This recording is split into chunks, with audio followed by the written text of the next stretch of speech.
Hey there, and welcome to Swimming with Sharks, a deep dive into the world of AI for the enterprise. I'm your host, Kevin Dean. I'm the CEO of ManoByte, and I'm thrilled to have you join us for this exciting journey through the dynamic world of AI use cases, platforms, tools, and best practices. I am super excited to have with me today Rob Ryan from WorkGrid. Rob, it is great having you on the show today. Thanks, Kevin. Really appreciate you having us on today. Yeah, so you and I have had lots of great conversations. Just for a moment, tell the audience a little bit about yourself. Give them some background. Yeah, absolutely. So, Rob Ryan, I'm the head of thought leadership and business value at WorkGrid Software. I'm also part of the leadership team. A little bit about me, I've spent my career in and around strategy, technology, and organizational change management. As My early career was the first decade was spent at a little company called State Street, where I focused in on strategy and deployment of Enterprise 2.0 technology. So if we go back to 2008 or so, when all that social collaboration tools were new, I was part of a very small Tiger team helping to introduce those solutions. And after that, I pretty soon jumped over to the vendor side, working at a number of intranet vendors, and jumped over to the conversational AI side about 3 years ago here at WorkGrid. Wow, that's a pretty cool history. I think we're going to dive into some of that as we have some of our conversation. But tell me a little bit about WorkGrid. Absolutely. So, WorkGrid is a conversational AI platform that effectively cuts through the clutter of an employee's day, streamlining workflows to knows, to do's. And it does this by leveraging NLP, natural language processing, and machine learning. So, you can think of us as a co pilot or a digital assistant to the employee's day that can be embedded into any portal, browser, Teams, really follows the employee wherever they happen to be. And the best part is it's able to connect to all the systems and applications that you have within your tech stack. And why is that a value? Because if we're able to really bring information, action, and utility wherever the employee is, we're reducing that digital friction, we're reducing that constant app hopping and distractions because most employees, they'll use anywhere between 25 and 35 applications per day. They'll context switch anywhere between 1,200 to 3,000 times per day for your knowledge workers. And all that creates is a lot of noise, grit, and pain throughout the day. So if we can minimize that, if we can create a better workday for the employees, where we're doing, plus one for the organization and for you enjoying your workday that much better. There's a lot to unpack there. But what's interesting to me is there seems to be this connection between your background of organizational development and WorkGrid and the platform. Kind of tell me from the lens of your organizational history, how should people be thinking about use cases for conversational AI tools like WorkGrid? Yeah, that's a great point. So one of the challenges that we oftentimes hear, and this is industry wide, I should say, is that the business side is oftentimes thinking, well, where do we start? Where should we start? And in fact, I was at an event a few weeks back. In fact, you and I were at the same event, so we heard some of the same talk tracks at Forrester. And you heard from folks on the business side, well, we don't know where to start. What use cases should we begin with, particularly around Gen AI? And the IT side is saying, well, look, we're mitigating risk. We're having to assess platforms like they're not ready yet. They're trying to size things up. And of course, the analysts have their own story. And so for organizations who are looking to really start, it's looking for those quick wins, those quick trials that can quickly showcase value to the organization. And there's many use cases out there to get started that are in a safe way that you can quickly showcase business appropriate use. But a lot of that comes down to what is going to be our strategy, what is going to be our governance. This technology, while it may be new for organizations, all technology challenges come down to the same, as you mentioned, organizational change management approach of that it's usually a people problem and not necessarily a technology problem. So the right strategy, the right governance, the right organizational change frameworks, That is what ultimately will make success. Yeah, that is awesome. One of the things that people think about when it comes to uh, AI, Gen AI, conversational AI, agentic AI, Hmm. you mentioned it. Where do we start? Um, do you think it's good to start with internally facing applications before you start taking things external? And why would you go with one approach over the other? Yeah, it's you should take the crawl, walk, run approach because of risk mitigation. Ultimately, look, we saw it in the headlines, right?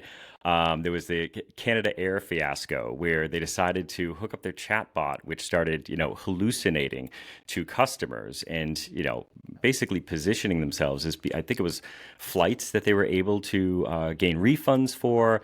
There was the Samsung incident that happened last year with the data leak. That should all be trialed and tested, pressure tested in house. So, starting small on use cases within pockets of the organization, piloting and then justifying that value is really where to begin. And you can begin to actually map and measure out your use cases based upon the risk profile, the impact, who's going to own it, and really decide and define that program strategy that will ultimately be successful. You do hear a pattern sometimes within the industry as a whole where people are just simply, okay, we'll do a co-pilot pilot, right? Yeah. With Microsoft. And of course, you're getting charged $30 per user per month, but so be it. And then people are just, chattering and chatting away to the bot, but there's not necessarily a focus into how we're going to use it. And so there's going to be some messiness there. You could take the counterpoint of saying, okay, but we also may find some gold in some of those edge cases. More often than not, you're going to have a lot of noise that someone will have to sift through. But if you pare that down into, look, we're going to focus in on some of our marketing efforts. We're going to focus in on streamlining sales enablement. We're going to focus on customer support and success to have them transform the way they engage with their customers. Those are going to be wins. So, really defining that audience, defining that scope, those use cases, and then being able to justify your value of both the solutions that you're bringing to the table, that's what gets customers ahead. External, that should be when you're further along on your AI adoption, your governance framework is that much more mature and stronger, then you're able to meet those needs externally. That's very, very cool. So, when you think about like WorkGrid, right, and how that it can help improve your internal employee experience, um, two questions. Back to how do you get started with a tool like Yeah. WorkGrid, and how long of a implementation initiative is it? Like, I'm hearing things like a lot of these Gen AI, conversational AI projects don't take as long as companies think in order to get them up and running. Give Yeah, me some insight into that. absolutely. Part of that is trying to it's the misjustification that the conversational AI platform is a chatbot.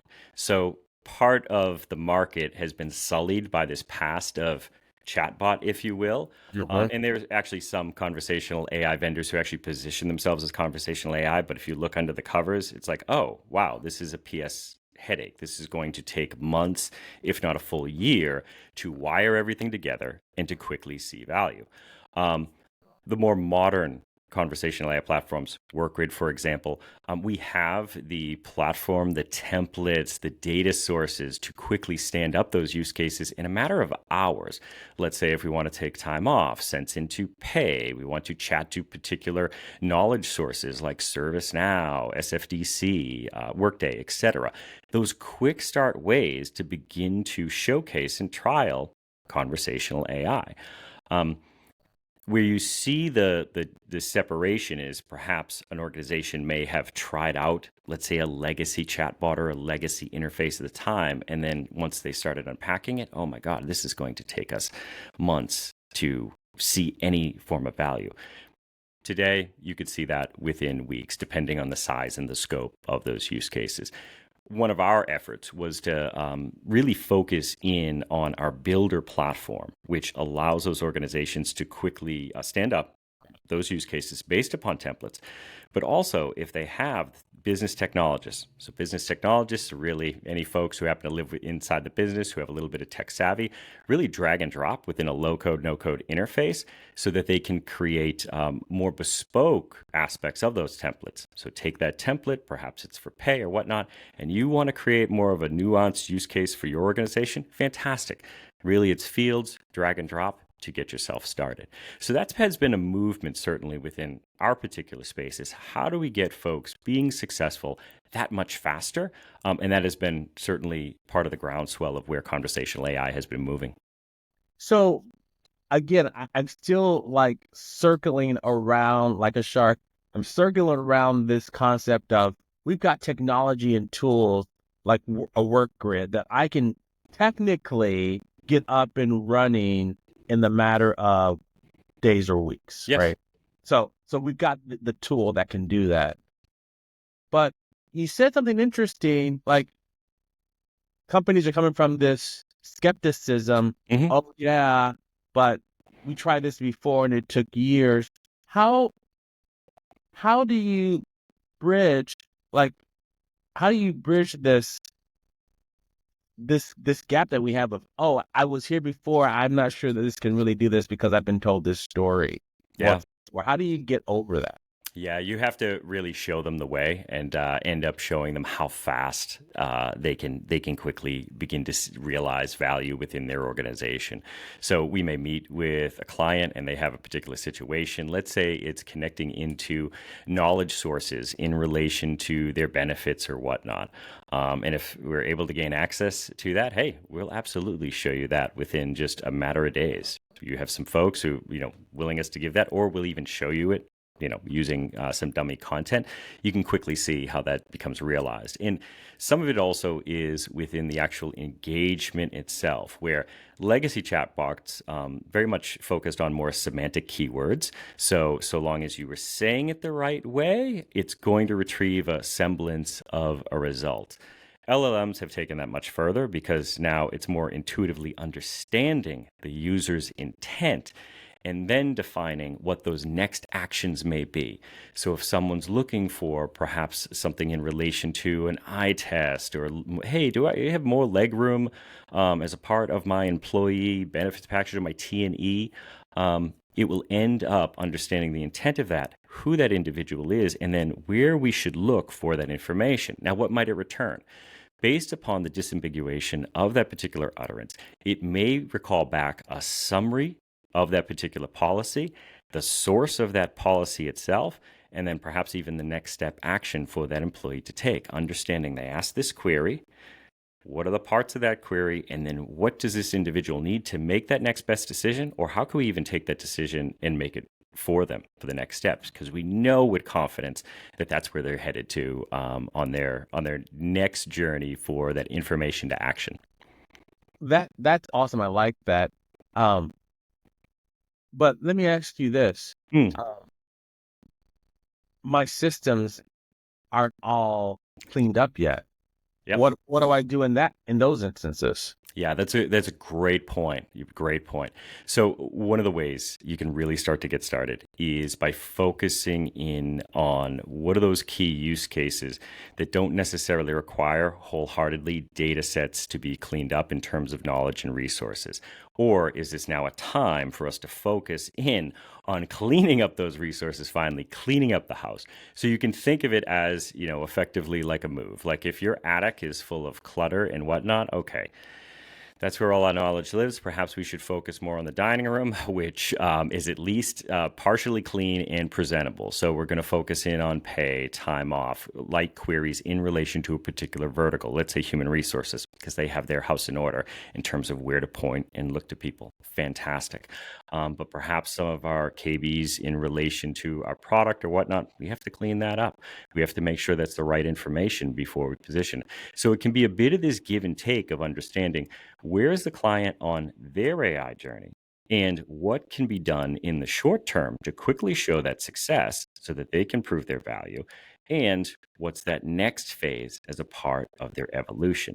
So being able to quickly deliver those key use cases, at least some of the long pole use cases of conversational AI, and then having really that backlog of, okay, we do need to make the next steps on some of those additional use cases, the more in-depth, transformative use cases that you see. So that's one of the challenges that's happening with inside organizations who are right in that middle or mature stage.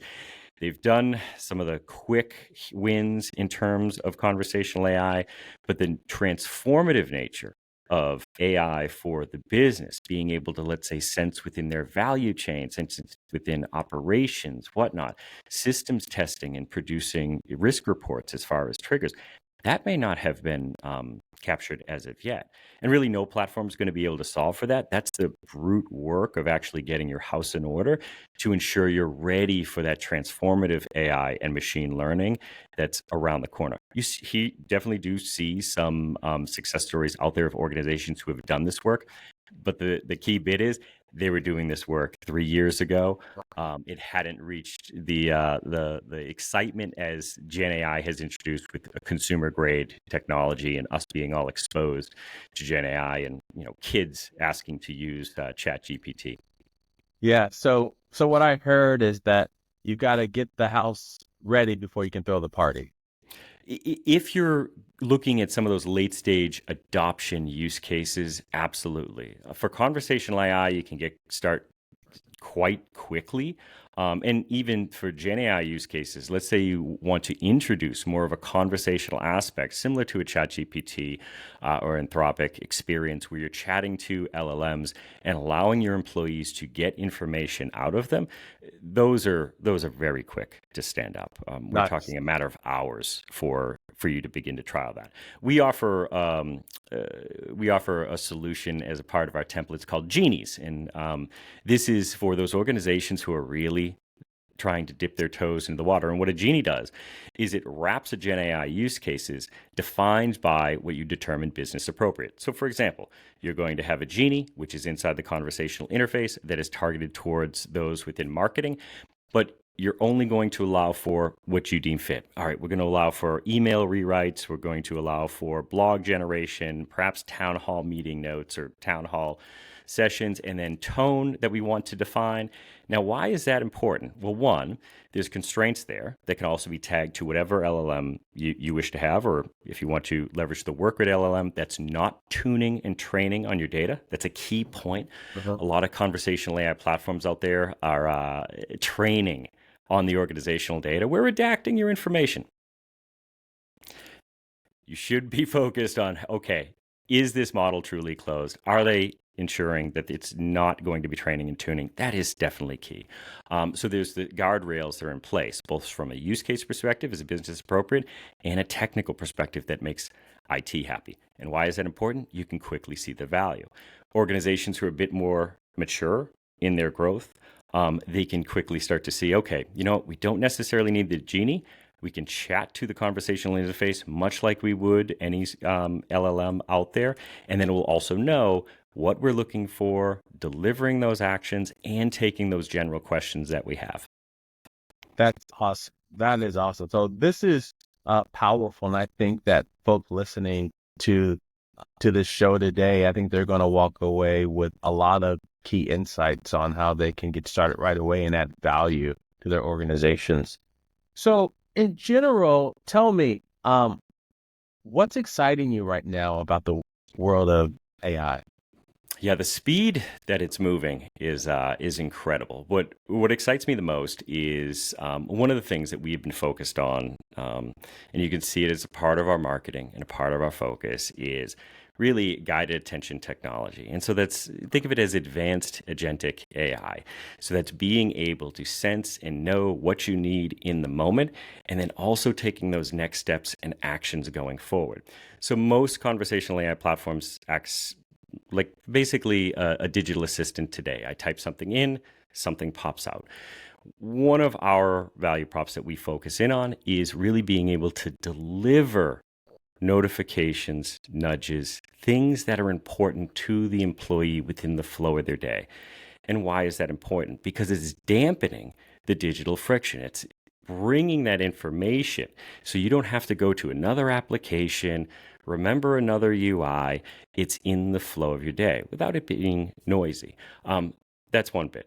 The second bit there is really the agentic piece. So being able to take those next steps for that employee so they're not having to continue to jump through hoops. And that's at the heart of what we do is if we can dampen that digital friction, if we can guide that attention, we're going to create that better working day for employees. I love that. So, when you take a look around, what worries you about what's happening with AI? Yeah, that's funny. So I guess it's more of this is a much more personal nature of what worries me with AI. It's the potential lack of creativity and humanity for my kids. So, for example, Interesting. Interesting. you and I, we grew up with pen and paper in school, right? Yep. Passing your report, you were writing on a piece of paper, passing that in, all the way up until college, till now you had to type it in a double space. And so you had to learn how to write, how to think, how to structure your thoughts.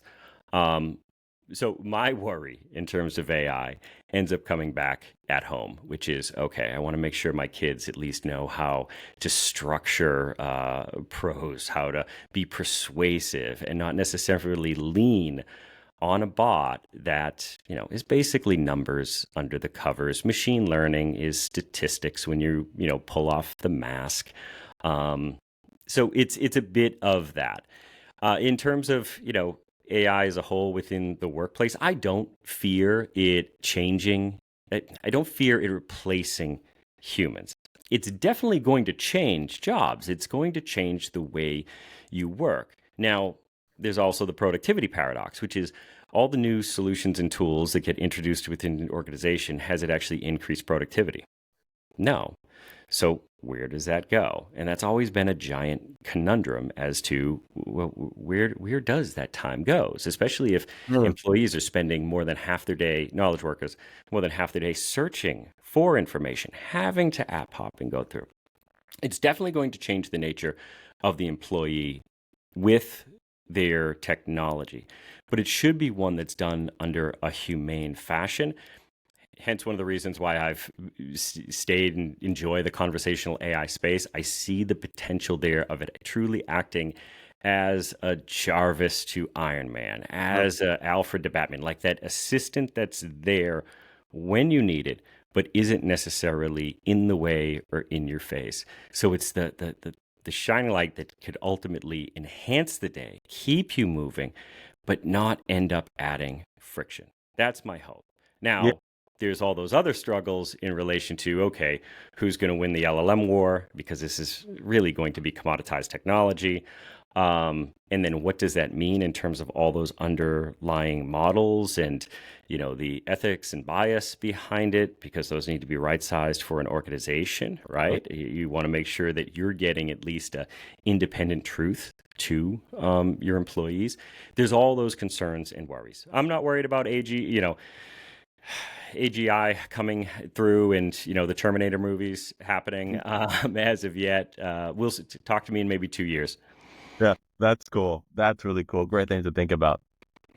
So what bit of advice would you give our listeners as they're considering thinking through different AI focused projects? Yeah, I'd say focus first on the low-hanging fruit, the use cases that can quickly showcase and drive value for the organization that's at least aligned to your business strategy as a whole. Where we're seeing a number of success stories, particularly around particular functions. So, customer support, service, that's not external, that's really internal. So if I can create better customer support agents and them being able to find the information faster for folks that they have on the phone, respond to them faster with the right tone. Well, that's assisting me throughout my day, and I'm creating better value for the organization in their engagement with their customers and clients. So it's looking for what is the nature of the work that we do? How can we quickly begin to showcase quick wins to the organization, determine that business value, and then lean into those use cases and expand from there. So taking the classic land and expand approach is usually a quick win for an organization. The other bit is really putting the resources behind this, not just simply, throwing it at a wall, budget clawing, but really focus what is going to be our AI strategy for our employees? What might be our AI strategy for our engagement with our customer experience? What's it going to be for transforming the way we risk mitigate, find new opportunities, transform the way we work and our systems engage with one another? Those are all key criteria. So having the right governance framework, the right program strategy, and frankly, the right leadership in place to bring this about. I love that. This is powerful advice. Very great, great. So tell me, when you're not geeking out over all this AI stuff, what do you like doing for fun? What do I like doing for fun? Well, when I do have some quick time to myself, I got two little ones, so I don't have much of it. I'm either in the gym. I've been doing CrossFit since 2013. And if I can eke out time, I do some artwork. I was a Okay. painting major in a previous life. Went to the Massachusetts College of Art and Design many, many, many years ago. And then, of course, I smartened up and got an MBA when I was working in tech. So you gotta share with me some of your artwork at some point. I want to see something. Yeah, That'd be- that's actually one right behind me there, back from, oh gosh, 2001, 2002. Oh, wow. That's yours? Yeah, Beautiful. thank you. Beautiful. Appreciate that. Love that. Wow. That's Yeah, the wife powerful. lets me hide things in certain parts of the home, this being my studio. So yeah, you gotta have your wife talk to my wife. Give me a little more freedom. So, most folks who listen to the show know that I love music. I love music. Um, so give me one song that I should go and rock out to later on today. Oh gosh. One song to rock out to today. I'll give you two. Oh, I'll okay. I'll give take. I'll give you two, just because I try to introduce new music to my kids, Yep. and yeah. So Sinner Man by Nina Simone, that is just Oh, okay. pure like energy. That is just, we were listening to that on the way to school today, and I'm trying to Oh, tell my daughter, look, this is one of the best singers of all time. You have to listen to this. And then, of course, there's certain things I can't let them listen to. But in the gym, a great song, if you're going for a PR, is Hail to the King. So that's another good one. oh man, I love this. I've got some great things that I'm going to rock out to today. I love it, love it, love it. Rob, this has been so much fun. As always, every time we get the opportunity to talk, it's always great, always educational. I learned something. This has been fun. So thanks so much. We appreciate you coming on the show today. And everybody listening, we appreciate you tuning in. That'll be a wrap for this episode of Swimming with Sharks. We hope that we leave you with some fresh insights that will inspire you for your next AI project. So thanks for tuning in, and we'll catch you on the next episode of Swim with Sharks. Thanks, Kevin.